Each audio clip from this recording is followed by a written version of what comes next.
The Galactic Council chamber had seen many dramatic moments in its thousand-year history, but none quite like this.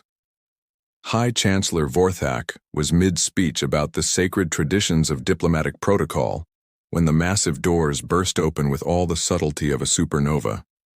"Your Excellencies," panted Security Chief Blorg, his forearms gesturing wildly, "we have apprehended the war criminal as requested." Behind him, two guards dragged what appeared to be a perfectly ordinary human. Not the towering, battle-scarred warrior they'd expected, but someone who looked like they'd rather be anywhere else in the galaxy. The human's clothes were wrinkled, their hair disheveled, and they wore the expression of someone who'd been rudely awakened from a very good nap. "Behold," Vorthak declared, spreading his wings dramatically, "another example of humanity's aggressive nature. Scanner Technician Grith, please verify the prisoner's identity for our records." The blue-scaled technician activated the bioscanner with considerable ceremony. These devices could read everything from genetic markers to psychological profiles, and never made mistakes. The soft hum filled the chamber as hundreds of alien dignitaries leaned forward in anticipation. The scanner beeped. Then it beeped again.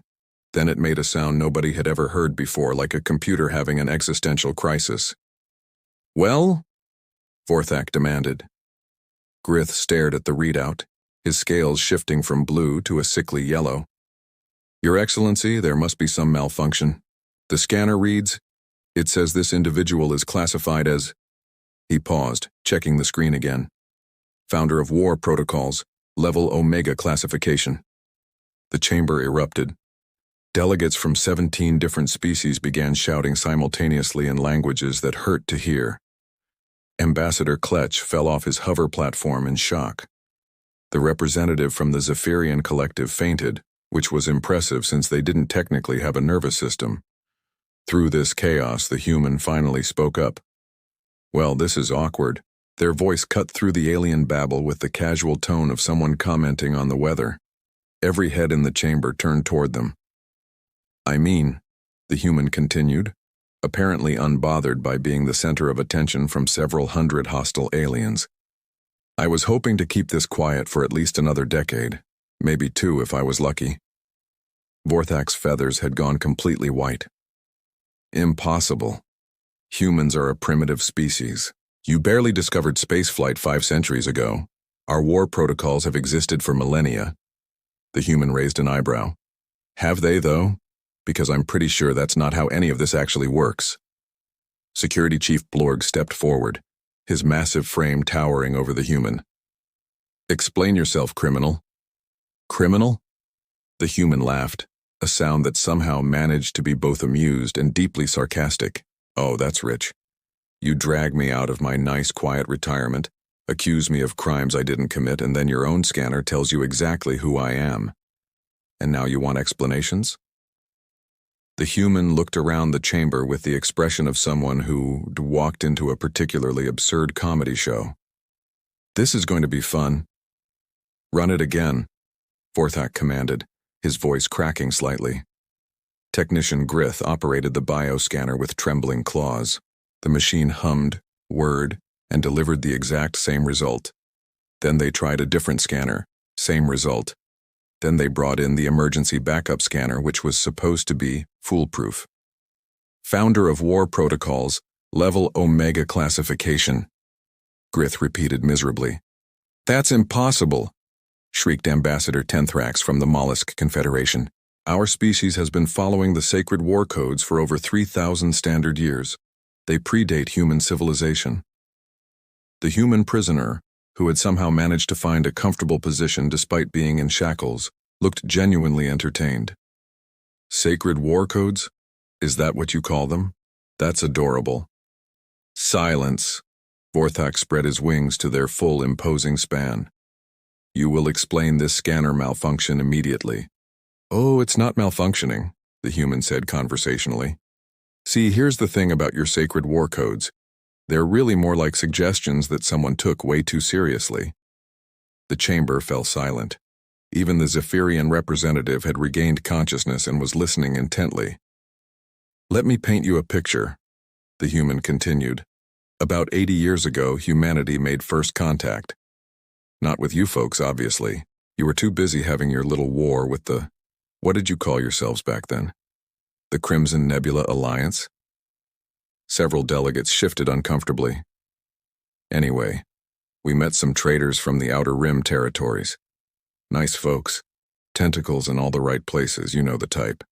They mentioned that the galaxy had this tiny problem with eternal warfare. Species would fight for centuries over mining rights, trade routes, who had the prettier planets. Real productive stuff. The human paused, as if considering their next words carefully.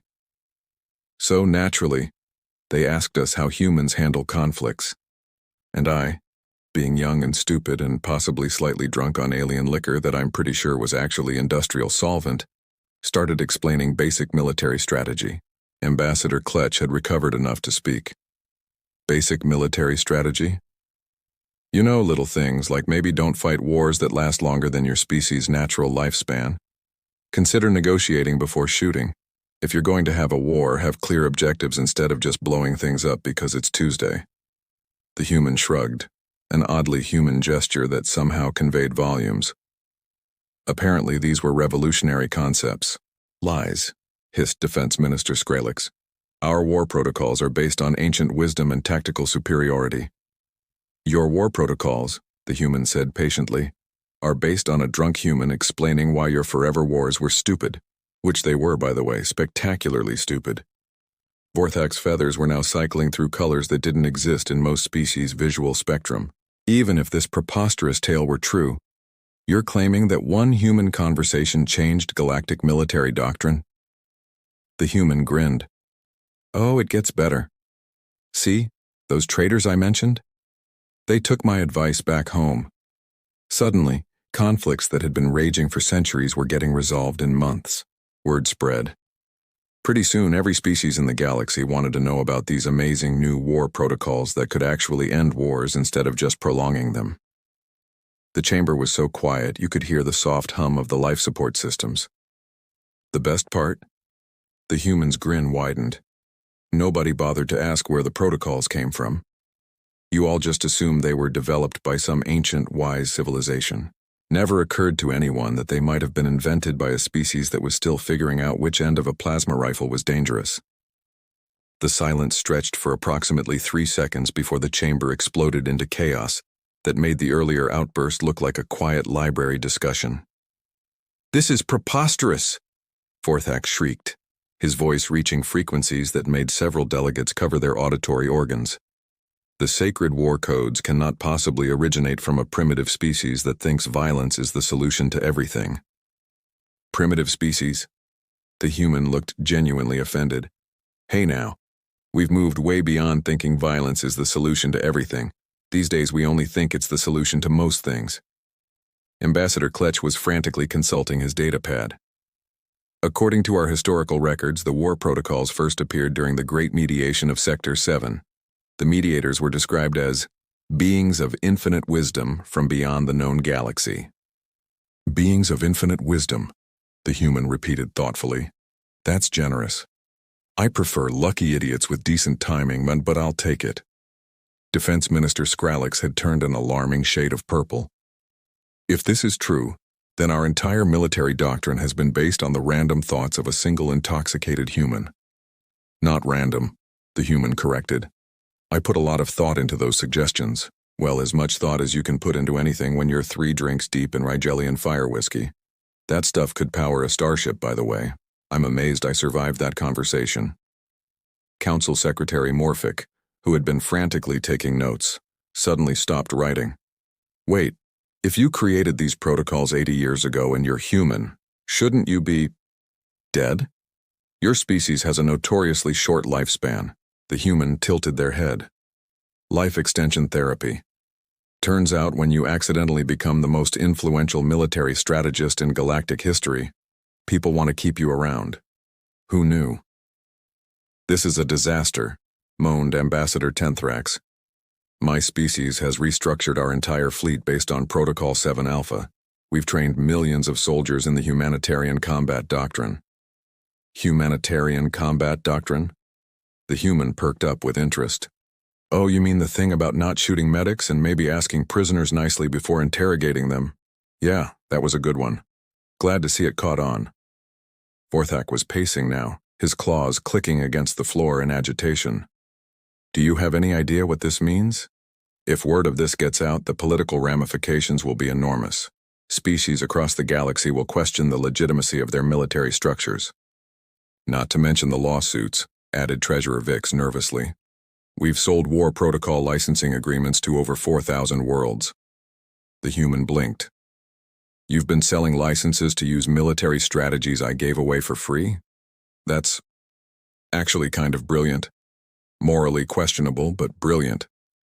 This human must be eliminated, declared General Zarthok, rising to his full imposing height. The security of the galactic order depends on it. Now, the human said calmly. That seems a bit extreme. Besides, killing me won't change the fact that your entire military framework was designed by someone who learned strategy from old Earth war movies and a couple of philosophy classes. Philosophy classes? Kletch squeaked. Ethics 101, actually. Turns out, don't be a complete monster while conducting warfare is a surprisingly effective military strategy. Who would have thought? The chamber fell silent again as the full implications sank in. Their sophisticated, time-tested, galaxy-spanning military doctrine had been created by a human who'd based it on basic ethical principles and entertainment media. I think I'm going to be sick, whispered Ambassador Tenthrax. That's fair, the human said sympathetically.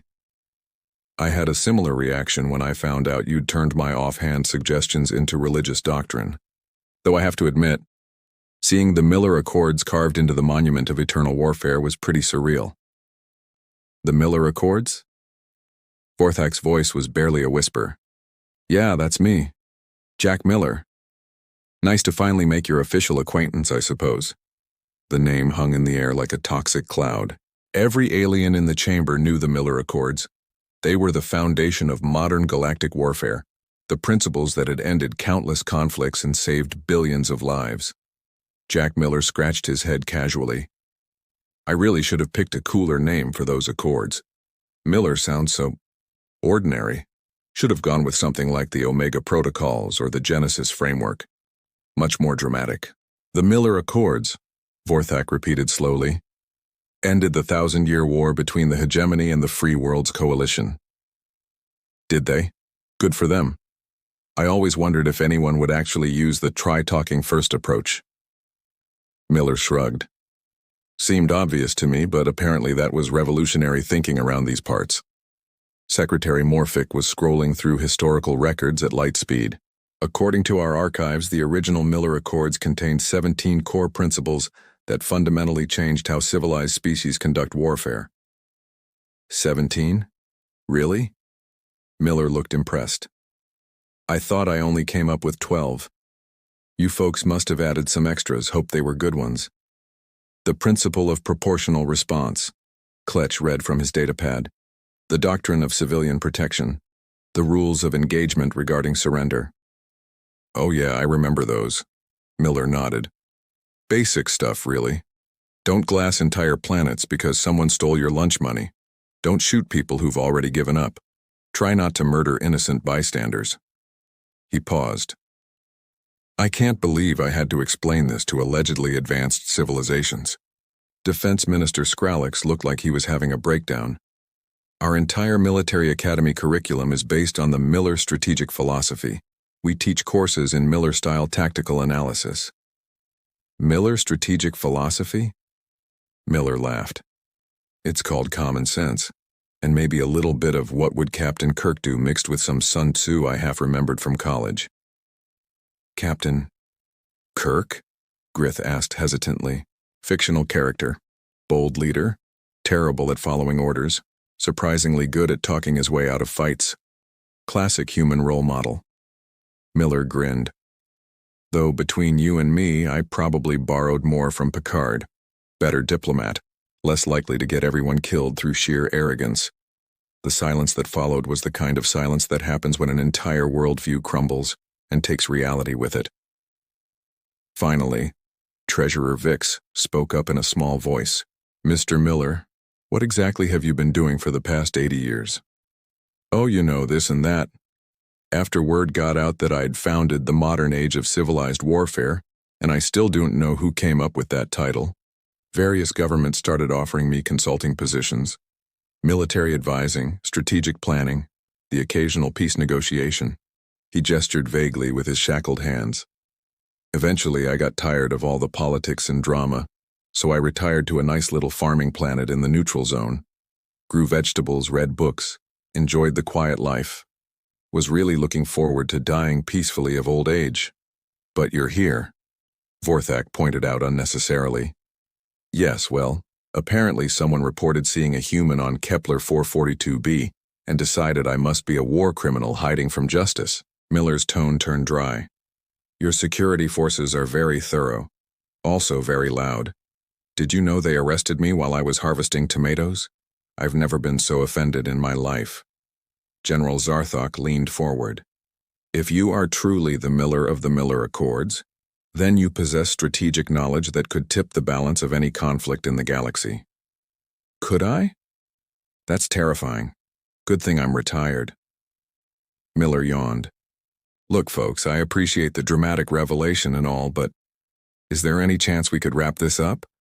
I left a pot of soup on the stove, and if it burns, you'll have to add destruction of perfectly good vegetables to whatever charges you are planning to file.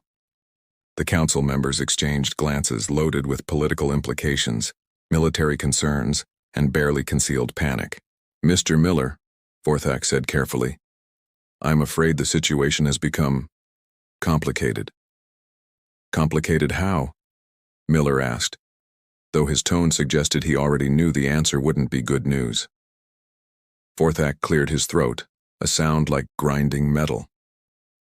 The thing is, Mr. Miller, if word gets out that our entire military framework was created by a single human, it could destabilize the galactic political structure. Ah, Miller nodded knowingly. And by destabilize the galactic political structure, you mean it would make you all look like incompetent fools who've been taking credit for someone else's work for 8 decades. That's a crude oversimplification, Ambassador Kletch protested. But not inaccurate, Miller observed. General Zarthok stepped forward menacingly. The solution is obvious. We eliminate the source of the problem. Hold on there, General Genocide, Miller said mildly. Before you start planning my dramatic demise, consider this. I've been documenting my involvement in galactic affairs for 80 years. Detailed records, correspondence with various governments, even some old video calls. All safely stored in multiple locations with instructions to release everything if I die under suspicious circumstances. The general stopped mid-threat. You're bluffing, am I? I'm the guy who accidentally revolutionized galactic warfare because I couldn't keep my mouth shut when drunk. Does it really seem likely that I'd forget to plan for this exact scenario? Secretary Morphic was frantically calculating on his data pad. The political fallout would be catastrophic. Treaties based on Miller doctrine would be questioned. Trade agreements that rely on Miller standard conflict resolution could be voided. The economic implications alone. Now you're getting it, Miller said cheerfully. Ambassador Tenthrax raised a tentacle nervously. Perhaps we could reach some sort of arrangement? A compromise that benefits everyone? Miller perked up with interest. Now that sounds more reasonable. What did you have in mind? Well, Tenthrax began hesitantly. What would it take to ensure your continued discretion regarding the origins of the war protocols? Interesting question. Miller appeared to consider this carefully. Let's see. You've dragged me away from my peaceful retirement, accused me of being a war criminal, threatened my life, and generally made this whole experience profoundly unpleasant. We could offer compensation, Treasurer Vick suggested quickly. Financial restitution for your inconvenience. I don't need money. I grow my own food and my hobbies are gardening and reading. Pretty low-maintenance lifestyle. Perhaps a formal apology, Kletch offered. Getting warmer, but not quite there. Vorthak leaned forward. What exactly do you want, Mr. Miller? Miller's expression grew serious for the first time since he'd arrived. You know what I want? I want you to stop treating humans like second-class citizens. The chamber fell silent. Every time a human applies for citizenship on a council world, they get rejected because we're too aggressive or culturally incompatible. Human merchants pay triple the standard trade fees. Human colonies get the worst sectors, the least protection, the minimum resources. Miller stood up, his shackles clanking. For 80 years, you've been using strategies created by human intelligence to solve your problems. Maybe it's time to admit that humans might actually have something valuable to contribute to galactic civilization. That's... Vorthak started. Reasonable? Fair? Long overdue? Miller smiled grimly. I know. Revolutionary concepts, just like not fighting wars forever. Defense Minister Skralex looked uncomfortable. What you're suggesting would require significant policy changes across multiple species and star systems. Yes, it would. Almost like you'd need someone with extensive experience in galactic politics and interspecies relations to help coordinate such a massive undertaking. The implications of this statement slowly dawned on the assembled delegates. You want a job? General Zarthok said flatly. I want the right job, Miller corrected. Something with enough authority to actually make changes, but not so much responsibility that I have to deal with bureaucratic nonsense all day. What sort of position did you have in mind? Vorthak asked cautiously. Miller grinned. How does strategic consultant to the Galactic Council sound? Nice title, flexible hours, and I get to tell people when they're being stupid. Which, let's be honest, seems to happen a lot around here. 6 months later, Jack Miller sat in his new office, a luxurious space overlooking the council chambers, with his feet propped up on a desk made from rare Centauri crystal. The nameplate read, Strategic Consultant to the Galactic Council in 17 different languages, though Miller privately thought they should have gone with something catchier like Chief Problem Solver or Professional Voice of Reason. The office had been part of the negotiations along with a generous salary, full diplomatic immunity, and a promise that his tomato garden on Kepler 442b would receive protection under the Cultural Heritage Preservation Act. Miller had also insisted on a really good coffee machine, which had somehow become the most contentious point in the entire agreement. A soft chime indicated his next appointment had arrived. Through his office windows, Miller could see a line of beings stretching halfway around the station. Word had gotten out that the legendary Miller, yes, that Miller, was available for consultation, and suddenly everyone needed strategic advice. Send in the first one, Miller called out. His assistant, a efficient Rigelian named Kix, ushered in a nervous-looking delegation from the Tau Ceti system. Mr. Miller, the lead delegate began, we have a territorial dispute that's been ongoing for 200 years. Let me stop you there, Miller interrupted gently. How long has this war been going on? 200 years, as I said. And in those 200 years, has either side actually won anything meaningful? The delegates looked at each other uncertainly. Well, no, but the principle of the matter. Right. Here's some free advice. Principles don't grow crops, they don't raise children, and they definitely don't justify wasting 2 centuries on a pointless conflict. Miller leaned back in his chair. Try this radical new approach. Sit down with your enemies and ask them what they actually want. Not what they say they want, but what they really need to walk away from this mess. But our historical claims are probably based on maps drawn by people who died before your great-great-grandparents were born, Miller finished. Look, I'm not saying give up everything, but maybe consider that 200 years of warfare might indicate that your current strategy isn't working. The delegates left looking thoughtful, which Miller considered a victory. His next appointment was even more entertaining. A coalition of military academies requesting updated training protocols. We need new strategic frameworks, their spokesperson explained. Something beyond the basic Miller Accords. Beyond the Miller Accords? Miller raised an eyebrow. Have you actually tried following them first? Awkward silence. I thought not. Here's the thing about strategy. It doesn't work if you only implement the parts that sound cool. And ignore the boring bits like logistics, communication, and making sure your soldiers understand why they're fighting. By noon, Miller had consulted on 3 border disputes, 2 trade negotiations, and one marriage proposal that had somehow escalated into a diplomatic crisis. The marriage proposal had been the trickiest to resolve. As he munched on a sandwich, real earth tomatoes from his garden, Miller reflected on the absurdity of his situation. 6 months ago, he'd been happily retired. Now he was the most sought-after strategic consultant in the galaxy, with a waiting list that stretched for years and governments offering increasingly ridiculous sums for his advice. The irony wasn't lost on him. For decades, the galaxy had been following his strategic principles without knowing their origin. Now that everyone knew he was the source, they couldn't get enough of his insight.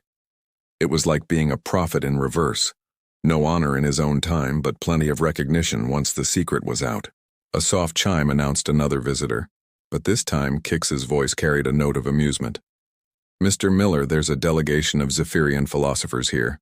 They want to discuss the ethical implications of your strategic frameworks." Miller grinned. "Send them in. This should be fun."